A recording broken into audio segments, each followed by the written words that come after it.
இந்த முறை title winner எங்க அண்ணன் தான்டா, வினோத் தான்டா அப்படின்ட்டு வினோத்தோட ஃபேன்ஸ் பல பேரும் சோஷியல் மீடியா முழுக்க தெறிக்க விட ஆரம்பிச்சிட்டாங்க.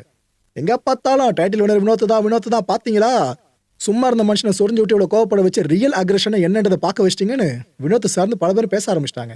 பார்வதியை பிடிக்காத பல பேர் இருப்பீங்களா, நீங்க அந்த வீடியோவை பார்த்துருந்தீங்கன்னா கண்டிப்பா கொண்டாடுவீங்கன்னு நினைக்கிறேன். அப்பேற்பட்ட காட்சிகள் என்னன்னா, இந்த கார்ல இருந்து சாண்ட்ராவை தள்ளி விட்டது, அதுக்கப்புறம் மற்ற விஷயங்கள் நடந்தது, கமருதீனை எல்லாருமே அட்வைஸ் பண்ண ஆரம்பிச்சது, இந்த பொண்ணு கூட இருக்காதுன்னு சொல்லிட்டு இதெல்லாம் சேர்த்து வச்சு இவரு கமருதீன் கிட்ட எக்ஸ்பிளைன் பண்ணிட்டு இருப்பாருங்க, அட்வைஸ் பண்ணிட்டு இருப்பாப்ல.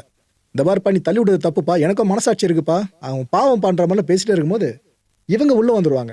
யாரு, பார்வதி உள்ள வந்துருவாங்க.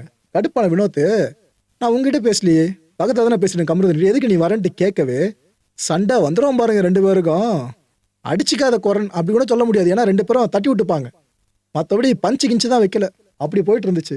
வடச்சென்னை ராஜன் பார்த்துருக்கீங்களா, அந்த கேரக்டர் வெளியே வந்த மாதிரி தான் இப்போ வினோத்தை பல பேர் ரிசம்பிள் பண்ணி சோஷியல் மீடியா முழுக்க போட ஆரம்பிச்சிட்டாங்க. மனசாட்சி இருக்குதாடா உங்களுக்கு அப்படின்ற வார்த்தையில் அவர் கேட்க, எனக்கு மனசாட்சி இருக்கு அப்படின்னு வினோத் தனக்குத்தானே சொல்ல, அந்த அளவுக்கு கிளாஷ் அங்கே போயிட்டு இருந்துச்சு. ஆனால் ரியலாக கோவப்படுவோம் பார்த்தீங்களா, நடிக்கிறத தாண்டி அந்த விஷயத்தை வினோத் கிட்ட பார்க்க முடிஞ்சதுங்க.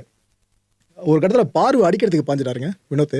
ஏன்னா பார்வதி சும்மா இல்லை, முதல்ல ஆரம்பிச்சு விட்டதே அவங்க தான். அவரோட வினோத் உடம்புல இப்படி பிடிச்சி தள்ள ஆரம்பிச்சிட்டாங்க. அவர் ஒரு கட்டத்தில் பொண்ணாச்சே, அந்த விக்டிம் கார்டு அங்கே மட்டும் ப்ளே பண்ணுவாங்களே, பொண்ணாச்சுன்னு சொல்லிட்டு அவர் கையை மட்டும் இப்படி தட்டி விட்டுருப்பாப்ல. கமருவோட வாழ்க்கையை நாசம் பண்ணுறது நீதான்னு பார்வதி மூஞ்சி நேராக சொல்லிட்டாருங்க அவரு. அது மட்டும் இல்லை, டே கம்ரு, அவ பேச்சை கேட்டுறாத, உன் வாழ்க்கை நாசமாக போயிடும்னு மக்கள் மனசில் இருந்த பல விஷயத்த மகராசா அங்கே எல்லாத்தையும் வெளியே சொல்லாம மாதிரி ஆயிடுச்சு. மச்சான் ப்ளீஸ் அப்படின்னு கமருதீன் ஒரு பக்கம் கெஞ்சிட்டு இருக்காப்ல.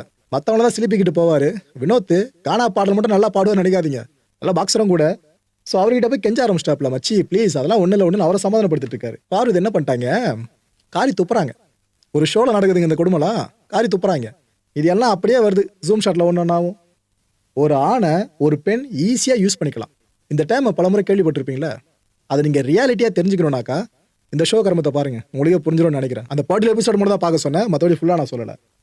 பொம்பளை பொறிக்க பார்த்துருக்கேங்க. ஆனால் ஓகே, காமருதீன் அப்படின்னு கூப்பிட்றாங்களா பல பேரும், அவருக்கு ஒரு டேர்மை வச்சு, இது சரியான டேர்ம்னு நீங்கள் நினைக்கிறீங்களா? இந்த வீட்டை, பிக் பாஸ் வீட்டை இப்படி எரிய விட்டுட்டு பார்வதி அவர்கள் அடுத்து என்ன பண்ணலான்ற மாதிரி தான் சைலண்டாக யோசிச்சுக்கிட்டு இருந்தாங்க. இது போல காட்சிகளையும் பார்க்க முடிஞ்சுது. ஆனால் இந்த ஷோக்கு ஏற்ற கண்டஸ்டன்ட் தான் இவங்க தான் சொல்லணும். ஏன்னா இவங்க பேர் உள்ள வந்துச்சு பார்த்தீங்கன்னா, இவங்களும் உள்ள பிக் பாஸ்ல போகிறாங்க அப்படின்ட்டு. அப்போவே பல பேர் நினச்சது ரைட்டு, சண்டைக்கு இந்த மாதிரி பஞ்சம் இருக்காது, பயங்கரமாக போடுவாங்க இவங்க அப்படின்ட்டு லிட்டரலாக பழகி வச்சுட்டு இருக்காங்க. யார், பார்வதி அவர்கள்.